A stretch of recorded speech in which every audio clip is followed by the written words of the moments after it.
Des pompons jaunes et bleus agités face à la pénurie de professeurs dans les écoles néerlandophones.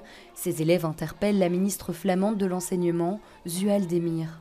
La situation est critique à Bruxelles.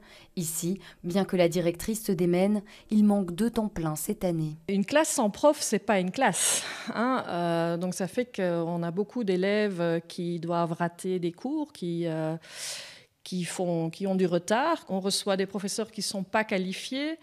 Le VGC nous aide à leur faire une qualification, ça c'est super, mais même ces personnes-là, on ne les trouve plus. Le métier d'enseignant souffre d'un manque d'attractivité.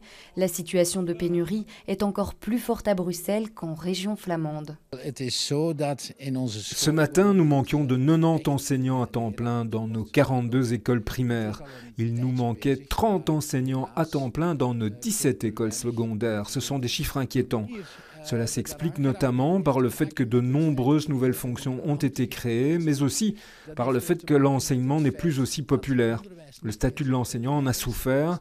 Peu de personnes choisissent encore de se lancer.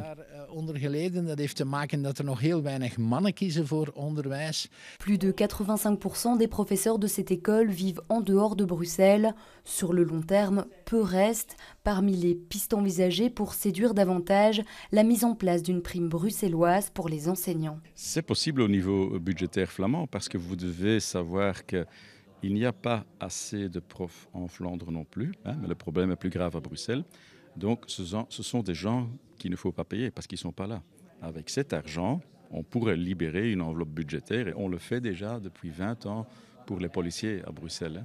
Et ça a un effet positif. Les solutions deviennent urgentes à trouver. Des classes bruxelloises vont jusqu'à fermer à cause de la pénurie d'enseignants. Si la situation n'évolue pas, l'année prochaine, il manquera aux élèves de cette école 5 professeurs en temps plein.